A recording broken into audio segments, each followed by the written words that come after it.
이 세 개 기업이 투자한 금액만 200조입니다. 그리고 이쪽도 소수가 독점하고 있는 그런 슈퍼 을 지금부터라도 네. 이 파운드리 그리고 스텝스 구독자 여러분 안녕하세요. 돈 되는 정보를 꽉꽉 눌러줘서 알려주는 리서치 도날리의 최상욱입니다. 오늘은 또 테크 섹터인데 사실 파운드리라는 그런 산업에 대해서 여러분들 많이 좀 들어보셨을 거라고 생각이 되는데요. 이 파운드리 산업에도 좀 투자 기회가 있다고 제가 어디서 들어서 좀 정말 맞는지 하나투자증권의 테크 섹터를 담당하는 이순학 애널리스트님을 모시고 딥다이브 한번 해보도록 하겠습니다. 안녕하세요. 안녕하세요. 하나투자증권 테크 애널리스트 이순학입니다. 반갑습니다. 네, 반갑습니다. 요즘에 그 파운드리라는 말이 굉장히 많이 나오는데 이 파운드리에 대해서 간단하게 개념 설명을 좀 해주시면 좋겠습니다. 네, 이 파운드리 얘기가 많이 나오죠. 네. 요즘 반도체 공급 부족 얘기 나오는데 메모리 아니고요. 네. 파운드리 공급 부족이라고 보시면 됩니다. 아, 메모리 공급 부족이 아니고 파운드리 공급 부족이다. 네.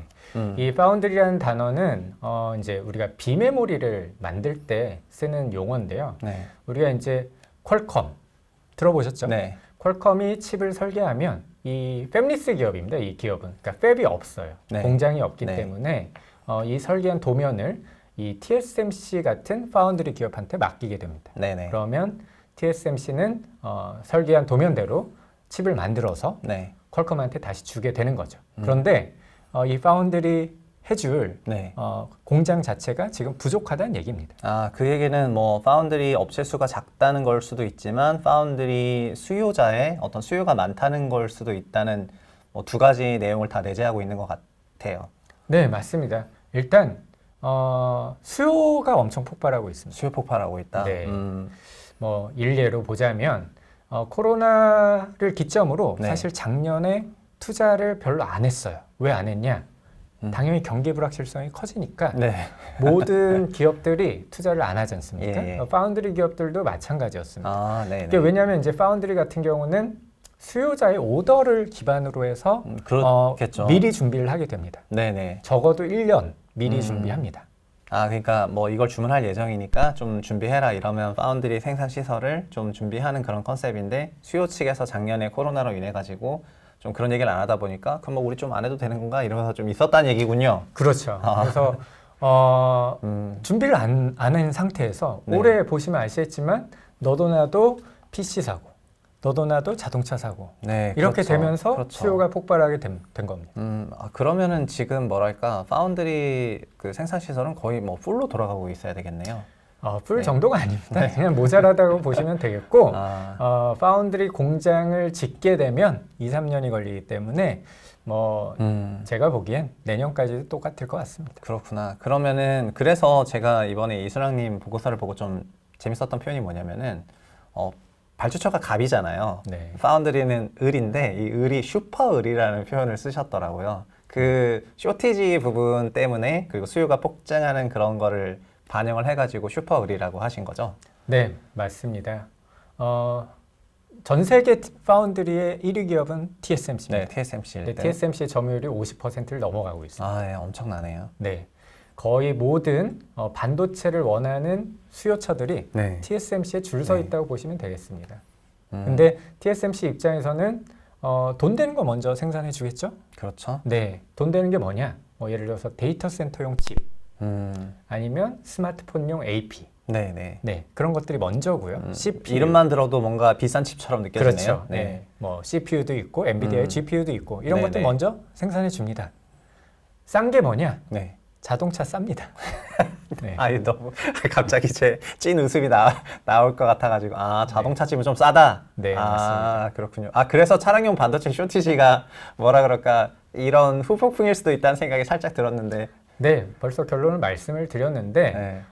자동차용 반도체는 상당히 옛날 기술로 생산이 되고 있습니다. 왜 그러냐면 뭐 잘 아시겠지만 네. 자동차는 세이프티, 안전이 네네. 제일 이슈죠. 네네, 그렇기 그렇죠. 때문에 최신 기술을 쓰지 않습니다.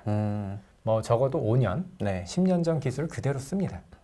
저도 그렇게 들었던 것 같아요. 자동차 안에서 통신하는 그런 주파수 레벨이라든가 이런 것들이 굉장히 오래전 스펙에 맞춰져 있더라고요. 그래서 네. 요즘에 늘어나는 어떤 그런 전자기적인 니즈를 커버하기에는 그런 것들 자체가 조금 부족하다.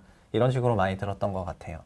네, 그래서 자동차용 반도체는 우리가 이제 8인치 웨이퍼 팹에서 주로 생산을 하게 되는데 방금 이전에 말씀드렸던 CPU나 GPU 같은 것들은 모두 12인치 웨이퍼 생산 라인에서 생산이 되고 있습니다. 아, 그렇구나. 네. 네, 8인치 파운드리는 지금 공급 부족인 이유가 한 10년 동안 투자를 안 했습니다. 8인치 파운드리 투자를 10년간 안 했는데 지금 수요가 폭증하다 보니까 굉장히 쇼티지가 나오고 있는 상황이군요. 네, 그래서 여러분들이 잘 아시는 자동차용 반도체 회사들, 인피니언이나 NXP, 르네사스, 네. 보쉬 이런 업체들 있는데 이런 업체들이 자체 생산 라인이 있긴 있어요. 네. 다 8인치 파운드리고요. 하지만 이들도 거의 10여 년간 투자를 안 했고 네. 나머지 조금 더 고급 기술을 요하는 것들은 지금 외주를 주고 있다고 보시면 되겠습니다. TSMC 같은 곳에. 그렇구나. 네. 그러면은 뭐 테슬라 같은 회사는 어떻게 하고 있는 거예요? 테슬라 같은 경우는 좀 난 놈이죠. 좀 아, 다르게 네. 물론 얘네는 뭐 자체 파운드리가 있는 건 아닙니다. 네. 하지만 2019년부터 자동차에 들어가는 반도체 뭐 두뇌죠. 네. CPU 같은 개념이라고 보시면 되는데 예. 이 칩을 자체 설계해서 이걸 삼성전자에 위탁 생산하고 있습니다. 아, 2019년부터. 네. 대단하네요, 진짜. 테슬라 네. 정말 대단하긴 대단하네요. 아, 네. 그래서 삼성전자를 통해서 이미 위탁 생산하고 있기 때문에 큰 문제가 없다는 말씀이시네요. 큰 문제가 없을 것 같습니다. 왜냐하면 네, 비싼 칩입니다. 네, 네. 그러니까 아까 비싸면? 12인치 웨이퍼에서 돌아가는 칩이라는 네. 말씀이죠. 그렇죠. 아, 예, 역시. 그리고 테슬라라는 네, 네임 밸류, 네, 네. 그 다음에 12인치 웨이퍼에 생산이 되기 때문에 비싸고 해서 삼성전자가 납기를 안 지킬 이유가 없습니다. 그렇죠. 그럴 것 같아요. 큰 고객이어서. 그럼 제가 여기서 이런 의문이 좀 드는데 삼성전자 그 실적 발표 내용을 좀 보면은 이렇게 여러 가지 사업 부문들이 있잖아요. 거기서 좀 비메모리 쪽을 좀 바를 수가 있나요? 바를 수는 있습니다. 바를 수는 있는데 이게 이제 삼성전자 같은 경우는 내부 거래가 많기 때문에 네. 이게 발라진 게 정확하다고 보긴 어렵습니다. 하지만 네네. 대략적으로 보면 연간 현재 비메모리 매출이 한 20조 원 정도 됩니다. 네. 20조 원 정도 되고 20조 원 정도 된다. 네. 그걸 또 나눠야 됩니다. 어떻게? 자체 칩 판매와 네. 파운드리 매출로 나눠야 되는데 네. 사실 이건 나누기 어렵습니다. 아, 그걸 안 해주는 거죠. 그러니까 삼성전자도 모바일 쪽으로 자체 칩이 있잖아요. 그렇죠. 그거 하고 또 순수 파운드리 비즈 쪽이 있는데 그건 안 나눠준다. 네. 네. 왜냐하면 이제 그 자체 칩의 생산도 자체 파운드리에서 하기 때문에 내부 거래입니다. 그런 거를 좀 잘 나눠주면은 약간 저 개인적인 생각인데 투자자의 편의를 좀 많이 배려한 그런 IR이 아닐까 이런 생각도 제 살짝 들었습니다. 그걸 좀 안 나눠줘가지고 저처럼 좀 궁금해하는 사람이 삼성전자 분기 보고서를 봤을 때 순 파운드리 매출이 얼마인지 되게 알고 싶은데 그거를 모르는 경우가 조금 있어가지고요. 그러면은 국내에도 그러니까 국내 상장 일단 삼성전자 파운드리 업을 하는 거는 이제 다 알려졌고 글로벌 MS 2위이고 근데 국내에도 이런 파운드리 관련 기업들이나 뭐 다른 회사들이 좀 있을까요? 네, 대표적으로 이제 DBI텍이 있죠. 네, DBI텍 같은 경우는 아까 말씀드렸던 네. 8인치 웨이퍼 생산 라인만 보유한 파운드리 기업입니다. 네네. 사실 DBI텍 5년 전만 해도 힘들었어요. 예. 네, 거의 네. 망할 뻔했습니다. 네네. 하지만 지금 파운드리 대호황을 맞이해서 어마어마하게 돈을 잘 벌고 있고요. 네. 뭐 DBI텍의 분기 보고서를 한번 살펴보시면 웨이퍼 단가가 나오는데 네. 분기별로 거의 100%씩 오르고 있습니다. 아 정말이에요? 네. 아 진짜. 일부 웨이퍼에 한해서. 네. 그래서 이런 기업들이 있고 그 다음에 국내에는 이제 삼성전자, DBI텍을 제외하고는 전부 다 후공정입니다. 아 그러니까 파운드리의 뒤에 그냥 후 공정 쪽으로 간다. 네. 이제 파운드리에서 생산된 웨이퍼를 가지고 네. 이제 잘라서 네. 그 잘라진 칩을 이제 후공정하는 게 이제 후공정 생산이라고 보시면 되겠습니다. 네네. 그럼 후 공정하는 기업들이나 어떤 공정에 대한 그런 얘기 좀 간단히 해주시면 더 좋을 것 같아요. 네, 대표적으로 이제 웨이퍼가 나오면 네. 이제 웨이퍼 자체를 테스트하는 업무가 있고요. 그러니까 네네. 웨이퍼를 자르기 전에 이 웨이퍼에서 그려진 칩들이 네. 정상 동작하는지 테스트하는 테스트가 있고 웨이퍼 네네. 테스트입니다. 네. 그런 것들은 이제 뭐 국내에서 대표적으로 테스나 네. 이런 기업들이 하고 있고요.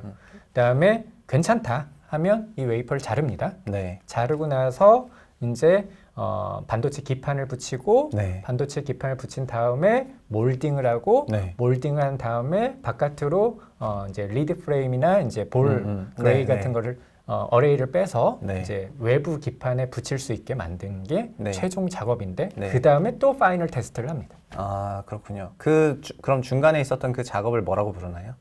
중간에 있었던 작업은 패키징이라고 부르나요? 패키징이라고 아, 부릅니다. 네. 네, 잘 아시네요. 그렇군요. 그럼 테스트하고 그다음 자르고 그다음에 패키징을 하고 또 마지막 파이널 테스트. 또 최종 테스트 한 번 더 하고 패키징 된 상태에서 한 번 더 테스트하고 그렇군요. 그러면은 이런 후공정 쪽 기업들이 한국에 좀 있다는 거고 이 후공정 그 자체는 좀 어떤 전망을 해야지 돼요? 후공정 자체는 사실 이제 후공정이라고 하면 예전에는 네. 그렇게 부가가치가 높지 않은 산업으로 치부가 됐는데 네. 지금은 좀 얘기가 달라졌습니다. 그건 왜 그런 거죠? 일단은 네. 파운드리 대호황이기 때문에 파운드리 기업들이 투자를 많이 해요. 예. 많이 하다 보니까 예. 내부에서 후공정을 다 처리하기 어렵습니다. 네, 그래서 외주 후공정을 주는 경우가 많아졌고요. 네. 그러니까 네. 외부에 있는 후공정 기업들도 투자를 많이 해야 됩니다. 그렇구나. 볼륨이 커지죠. 네, 그러니까 순수 파운드리 회사들도 그러니까 후공정의 외주화로 그렇죠. 뭔가 그 후공정 그 전문 기업들이 이제 또 후공정도 아까 얘기하시는 내용들이 많잖아요. 그러면은 원래 하나만 하다가 이제 좀 여러 개를 하는 추세로 가는가요? 이제 후공정 기업들? 예, 그렇기도 합니다. 패키징만 하던 기업들이 네네. 테스팅을 하고 네. 테스트만 하던 기업들이 패키징도 해서 왜냐하면 이제 패키징은 매출 사이즈는 큰데 네. 마진이 낮고요.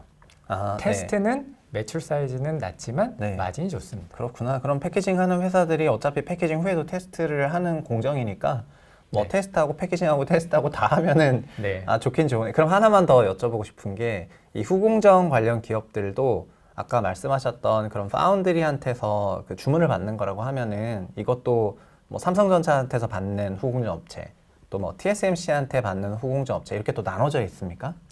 네, 나눠져 있긴 한데요. 네. 이제 글로벌 관점에서 보면 글로벌 후공정 업체, 우리가 이제 오사트라는 단어를 쓰는데 네. 글로벌 오사트 업체로는 손에 꼽습니다. 거기도 굉장히 이제 과점화되어 있습니다. 대표적으로 네. ASE라던가 네. 뭐 암코 네. 이런 기업들이 1, 2위를 차지하고 있고 한 상위 서너 개 업체가 전체 시장을 한 3분의 2 정도 과점하고 있습니다. 국내 후공정 업체들 이름은 어떻게 돼요? 국내 공정 같은 아까 테스나는 얘기해 주셨던 그렇죠. 것 같고 테스나도 있고 네. 그다음에 LB세미콘, LB세미콘, 네, 네페스, 네페스 하나마이크론 이런 네. 업체들이 네. 있습니다. 그렇구나. 그럼 회사를 좀 찾아보긴 해야 되겠지만 저희가 후공정을 좀 설명했으니까 예를 들면 LB세미콘은 찾아보면 뭘 하는지 좀 나올 것이고 또 하나마이크론은 찾아보면 또 뭘 하는지 나올 것이고 네. 이렇게 하면서 좀 알 수가 있긴 하겠네요. 네, 그렇습니다. 최근 후공정 업체들 주가는 그러면 좀 좋았을 것 같은데 이런 부분이 조금 반영이 된 거라고 생각해야 되겠죠? 그러면은? 네, 상대적으로 올해 이제 주가를 보면은 메모리 관련 기업들보다는 좀 주가가 괜찮았는데 네네. 저는 이게 이제 시작이라고 보고 있습니다. 네. 왜냐하면 이제 TSMC는 3년간 100조 이상 투자한다고 했고 대박이네요. 삼성전자는 밝히진 않았지만 네. 뭐 TSMC 절반을 할 거라고 보고 있고 네. 네, 인텔 같은 경우도 3년간 300억 달러 한다고 했으니까 이 세 개 기업이 투자하는 금액만 합치더라도 네. 200조입니다. 그렇구나. 3년간. 이게 진짜 제가 생각할 때 약간 소름 돋았던 게 아까 파운드리 산업은 그 수요 측의 니즈를 받아들여 가지고 한다면서요.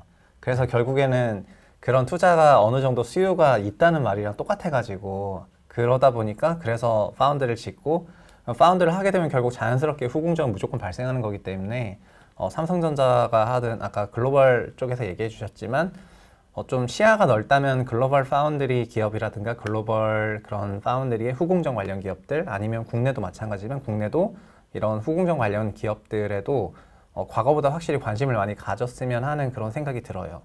네. 저는 지금부터라도 네. 이 파운드리 그리고 파운드리 관련 기업들의 관심을 많이 가져야 된다고 보고 있습니다. 진짜 그럴 것 같습니다. 저희가 이순학님을 한 2번 정도 모셨는데 첫 번째 때는 메모리 쪽을 다뤘었고 그리고 두 번째는 지금 비메모리 쪽에 뭐 대표적인 그런 파운드리 산업을 다뤘었는데 이 파운드리 산업도 그냥 단순하게 그런 뭐 칩 메이커들의 이런 거를 뭐 제조하는 이런 걸 좀 넘어가지고 이쪽도 소수가 독점하고 있는 그런 슈퍼 을 시장이고 네. 그 슈퍼 을들로 구성된 그런 후공정 쪽 굉장히 전도유명하게 들려가지고 제가 느꼈을 때 상당한 그런 성장 섹터라고 느껴지거든요. 투자는 물론 각자 유념하셔서 하셔야 되겠지만 이런 성장이 보이는 그런 섹터에 좀 공부를 하시면서 하면은 굉장히 도움이 될 것 같습니다. 오늘도 이렇게 진짜 테크 전문가가 맞으신 것 같아요. 제가 2번 모셔보면서 느꼈는데 그냥 처음에 시장 얘기할 때는 되게 부드러운 말로 얘기하는데 테크 쪽으로 들어가니까 그냥 전문적인 용어가 다다다다 나오면서 하는 걸 보니까 확실히 테크 전문가인 것 같고요. 앞으로 자주 모시도록 하겠습니다. 그리고 두 번째 시간도 저와 같이 이렇게 고생해 주셨던 그런 오늘 이순학 애널리스트님이고요. 인사하고 마무리 짓겠습니다. 감사합니다. 감사합니다.